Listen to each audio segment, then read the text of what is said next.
Assalamualaikum warahmatullahi wabarakatuh.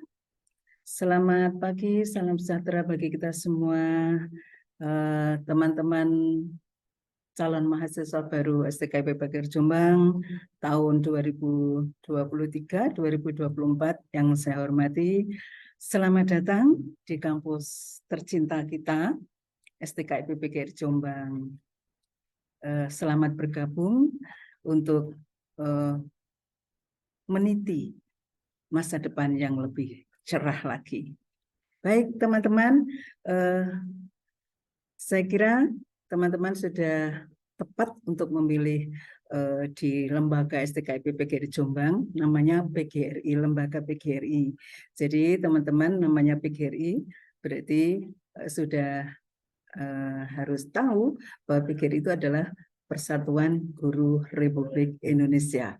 Sehingga nanti di penghujung materi ke-PGRI-an ini, nanti teman-teman juga alangkah indah dan romantisnya juga bisa menyanyikan lagu Mars PGRI. Sehingga betul-betul akan mengenal apa itu PGRI, akan lebih jauh lagi biar semakin mencintai yang namanya lembaga PGRI. Itu teman-teman, saya sekali lagi saya ucapkan selamat bergabung dengan STKIP PGRI Jombang. Saya yakin Anda tidak salah pilih untuk memilih di kampus STKIP PGRI Jombang. Terima kasih.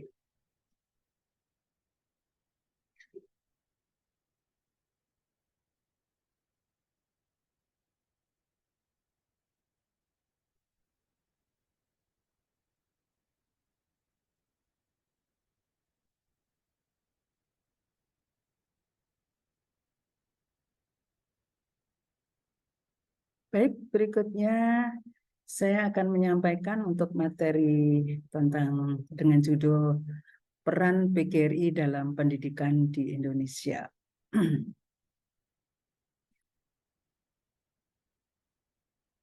Sebagai dosen pengampu ke-PGRI-an. Ini nama saya Ibu Siti Mahesaro. Apa tujuan pengetahuan tentang PGRI ini disampaikan kepada Anda semua? Karena Anda sebagai calon guru ini agar memiliki mengenal bahwa PGRI itu sebagai organisasi di Indonesia yang telah menyempurnakan kode etik guru sebagai perangkat nilai dan norma yang harus dijunjung tinggi oleh guru dalam interaksi dengan peserta didik, dengan masyarakat, dengan pemerintah, kolega, atasan, organisasi profesi, dan status keprofesian.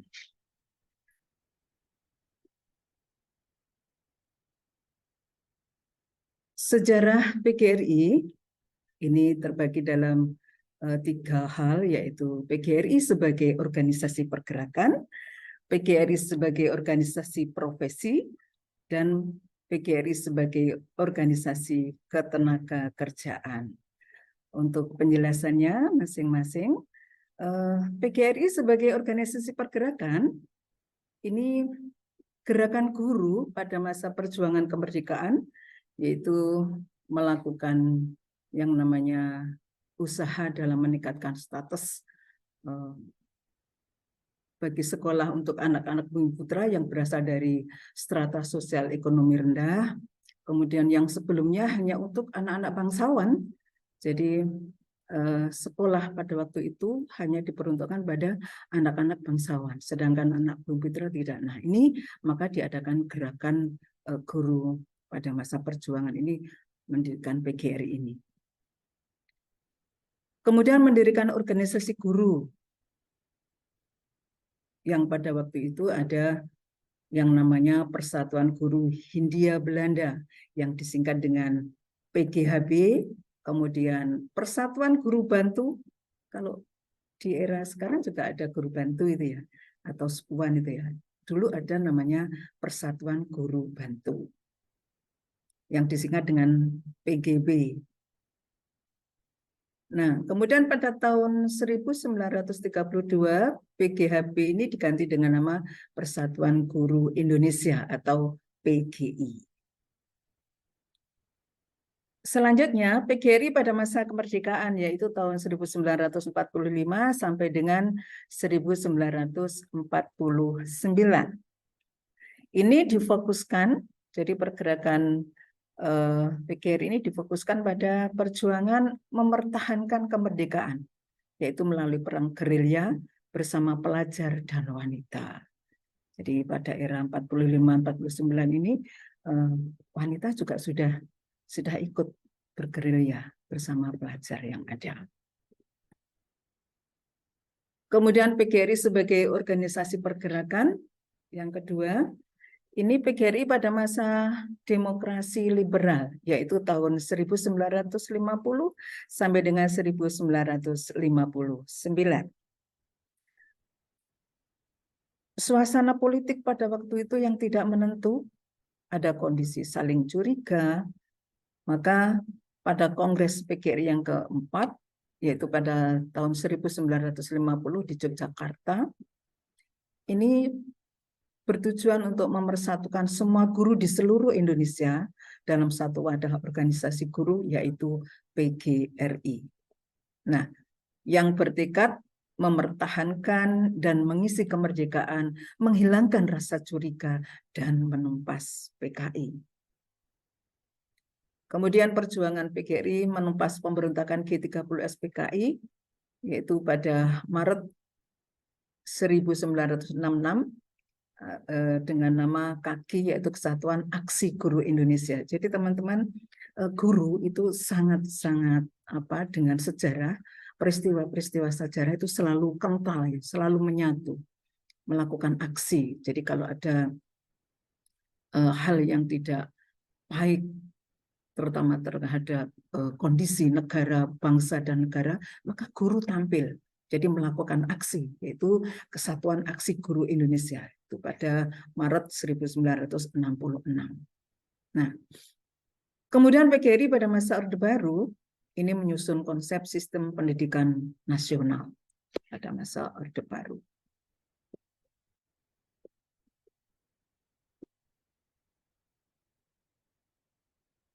Setelah Orde Baru, kemudian ada era reformasi. PGRI pada era reformasi ini sebagai organisasi perjuangan, kemudian sebagai organisasi profesi, kemudian organisasi ketenagakerjaan, independen, dan tidak berpolitik praktis. Jadi PGRI itu tidak melakukan politik praktis, teman-teman. Nah, PGRI sebagai organisasi profesional, ini sebagai wadah kebersamaan dan rasa kesejawatan para anggotanya, memperjuangkan segala aspirasi dan kepentingan profesi, menetapkan standar perilaku dan profesional, melindungi seluruh anggotanya, meningkatkan kualitas kesejahteraan, dan mengembangkan kualitas pribadi dan profesi.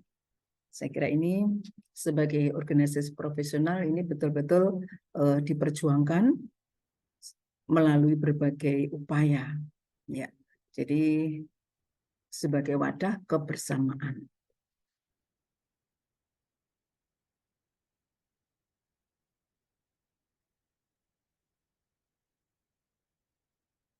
Wadah perjuangan tentang hak-hak guru sebagai pekerja. Jadi terkait dengan kesejahteraan, jaminan yang pasti menyangkut hukum. Jadi ada perlindungan hukum bagi guru, kemudian hak-hak pribadi, dan sebagai warga negara. Ada 5 pilar di situ, yaitu imbalan jasa, rasa aman, hubungan yang baik, kondisi kerja, serta kesempatan untuk mengembangkan karir dan pribadi.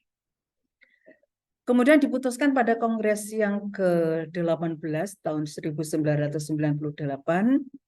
yang kemudian didaftarkan sebagai organisasi serikat pekerja di Departemen Tenaga Kerja melalui SK Menaker nomor 70 garis miring M garis miring BW 1999 tanggal 10 Agustus 1999. Nah,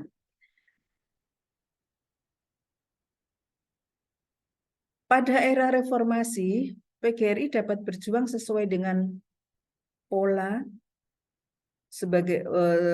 sesuai dengan dasar dan mekanisme serikat pekerja. Jadi sebagai serikat pekerja. PGRI sekarang dapat melakukan gerakan serikat pekerja sebagai manifestasi dari bentuk solidaritas yang memperjuangkan kesejahteraan, keadilan, demokrasi, martabat, dan hak-hak asasi manusia yang dipekerjakan. Walau masih ada tantangan. Jadi teman-teman, dari dulu hingga sekarang, yang namanya tantangan dari profesi guru itu sudah ada. Walaupun ini sudah ada wadahnya sebagai organisasi ketenagakerjaan, sudah ada undang-undang perlindungannya. Namun sampai sekarang tantangan itu tidak pernah surut, jadi selalu ada. Sehingga kapanpun, sampai kapanpun guru itu tetap harus siap terhadap berbagai tantangan. Itu sebagai organisasi ketenagakerjaan. Nah, sekarang apa jati diri PGRI? Jati diri PGRI ini ada landasan filosofis, merupakan landasan filosofis yang menjadi norma dalam pola pikir. Sikap perbuatan dan tindakan yang bersifat mengikat dan ditaati oleh seluruh para anggotanya. Jadi sebagai landasan filosofis untuk menjadi norma dalam pola pikir. Ada 3 di sini. Yang pertama yaitu dasar historis.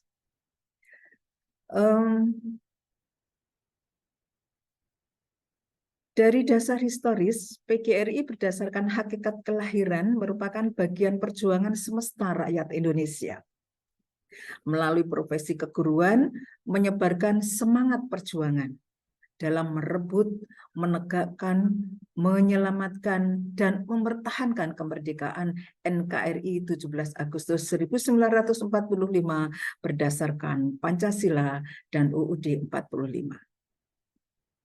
Kemudian, dasar ideologis politis, PGRI berkewajiban mewujudkan cita-cita kemerdekaan melalui pengembangan nasional di bidang pendidikan, serta terikat dengan pelaksanaan Pancasila dan UUD 45 secara murni dan konsekuen.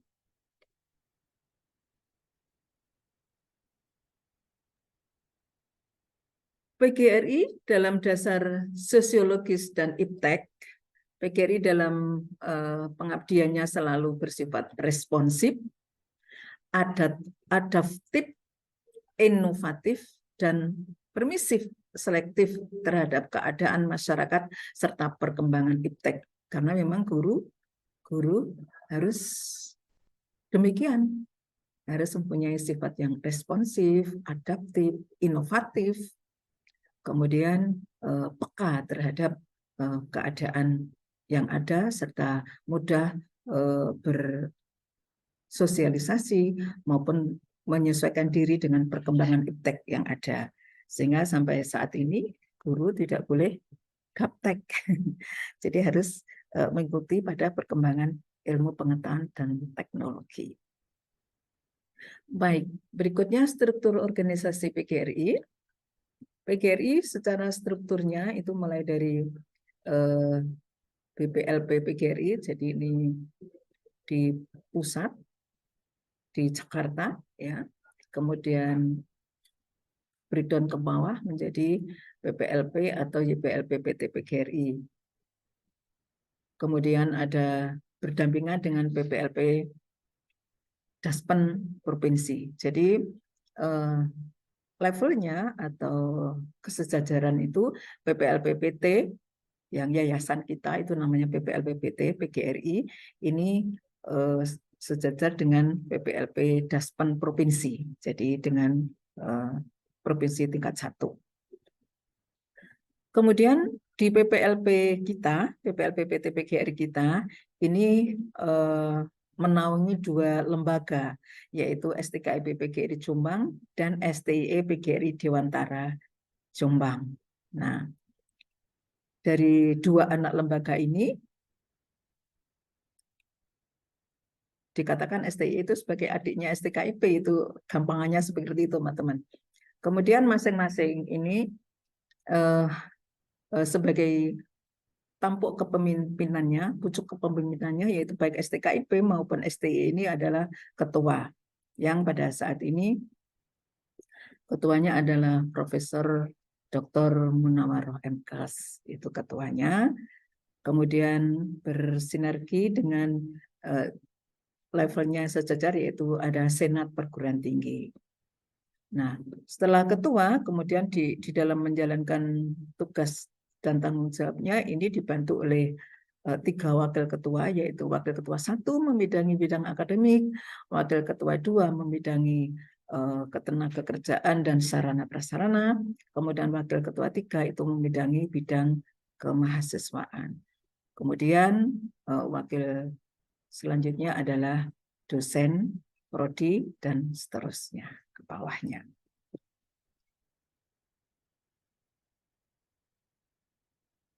Berikutnya tujuan PGRI, yaitu tegaknya keberadaan PGRI, tumbuhnya rasa bangga, rasa ikut memiliki. Jadi diharapkan nanti teman-teman karena sudah masuk di lembaga PGRI itu ada rasa bangga, kemudian ada rasa ikut memiliki, dalam bahasa Jawanya itu rasa ikut handarbeni itu terhadap lembaga PGRI. Kemudian tercapainya loyalitas, dedikasi, disiplin, kemampuan profesional yang sesuai dengan pelaksanaannya, sesuai dengan tupoksinya masing-masing, yang biasa disingkat dengan LDDKP, yaitu loyalitas, dedikasi, disiplin, dan kemampuan profesional. Memiliki kemampuan dalam mengantisipasi setiap perubahan akibat perkembangan masyarakat, ilmu, dan teknologi. Kemudian terwujudnya pengamanan, pengamalan, dan pelestarian Pancasila dan UUD 45 dan jiwa semangat nilai-nilai 45 dalam tubuh PGRI baik oleh organisasi maupun oleh anggota-anggotanya.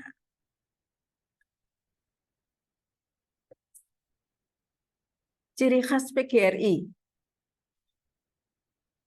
Ciri khas PGRI itu merupakan perwujudan dari sifat-sifat yang khas PGRI yang tampak dalam nilai-nilai, pola pikir, sikap perbuatan, tindakan, perjuangan, dan profesional yang didasarkan pada falsafah negara Pancasila dan UUD 45, serta jiwa, semangat, dan nilai-nilai 1945. Ini ciri khas PGRI. Apa manfaatnya? Nah, manfaat organisasi PGRI itu apa? Manfaat atau fungsinya? Yaitu sebagai pedoman gerak perjuangan bagi anggota organisasi. Jadi sebagai pedoman gerak perjuangan. Karena PGRI itu adalah organisasi perjuangan. Kemudian sebagai sarana memasyarakatkan eksistensi dan organisasi. Jadi untuk sarannya sebagai sarana memasyarakatkan eksistensi dan organisasi. PGRI juga sebagai sarana perjuangan, yaitu proses kaderisasi dalam mempertahankan, meningkatkan, dan mengembangkan organisasi. Jadi melalui kaderisasi.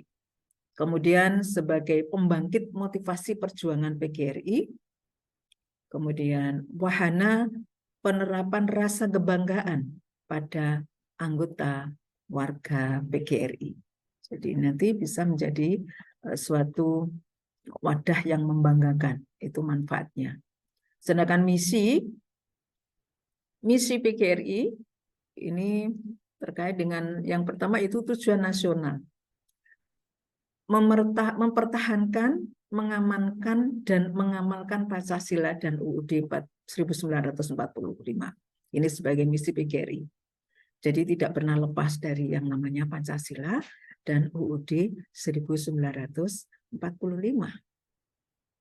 Kemudian misi selanjutnya yaitu sebagai pembangunan nasional, yaitu mewujudkan cita-cita proklamasi kemerdekaan, yaitu terbentuknya negara NKRI sebagai terkandung dalam pembukaan UUD 1945. Saya kira teman-teman sudah sangat paham apa isi pembukaan UUD 1945. Kemudian misi selanjutnya yaitu melestarikan jiwa, semangat, dan nilai-nilai 1945. Mengisi, menyukseskan pembangunan nasional, khususnya bidang pendidikan dan kebudayaan, dalam rangka mencerdaskan kehidupan bangsa dengan jalan memberikan pemikiran, konsep-konsep, dan menunjang pelaksanaan program yang menjadi garis kebijakan pemerintah. Jadi PGRI itu sebagai kepanjangan tangan dari program-program bagus dari programnya pemerintah. Kemudian mempertinggi kesadaran, sikap, kemampuan, dan mutu profesi guru, serta meningkatkan kesejahteraan guru sebagai anggota PGRI. Jadi ini juga terkait dengan upaya meningkatkan kesejahteraan guru. Kalau sekarang sebetulnya sudah berjalan itu teman-teman sejak dulu ya. Adanya sertifikasi guru, kalau yang dosen sertifikasi dosen, ini salah satu misi dari PGRI, itu harus terwujud.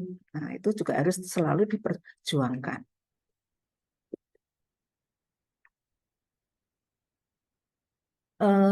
Kemudian implementasi PGRI dalam pendidikan di Indonesia saat ini apa? Apa implementasinya? Ini yang pertama, PGRI sebagai organisasi profesi telah menyusun dan menetapkan kode etik guru yang lengkap dan rinci sebagai perbaikan atas kode etik yang dimiliki sejak tahun 1973. Nanti bisa dicermati apa saja kode etik guru itu. Kemudian kode etik ini dimaksudkan sebagai perangkat nilai dan norma yang harus dijunjung tinggi oleh seluruh guru ketika berinteraksi dengan peserta didik, dengan masyarakat, dengan pemerintah, kolega, atasan, organisasi profesi, dan status keprofesiannya. Kemudian PGRI telah memiliki Dewan Kehormatan Guru Indonesia yang disingkat dengan DKGI pada semua provinsi dan kabupaten di seluruh Indonesia. Itu implementasinya. Kemudian tadi sudah saya, pada perkenalan tadi sudah saya sampaikan teman-teman, karena kita masuk di istilahnya di kandang PGRI, nah, itu alangkah indah dan romantisnya jika kita teman-teman nanti juga belajar bagaimana menyanyikan Mars PGRI. Pasti nanti dari teman-teman pendamping akan melatihkan bagaimana menyanyikan lagu Mars PGRI. Syairnya atau inti dari lagu Mars PGRI ini teman-teman. Walaupun tidak ada iringan, tidak apa-apa, nanti bisa teman-teman pada waktu luring nanti bisa didamping oleh kakak-kakak pendamping. Lagunya seperti ini teman-teman. PGRI abadi tetap mempersatukan diri dengan nama nan sentosa lahir negara kita. Wahai kau guru semua, bangunkan rakyat dari gelita. Kitalah penyuluh bangsa, pembimbing melangkah ke muka.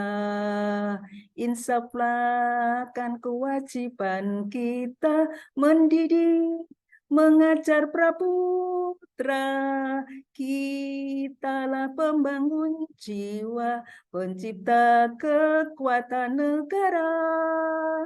PGRI abadi, bernaung di bawah sang panji, sinar surya nan merata, anggotanya bersama.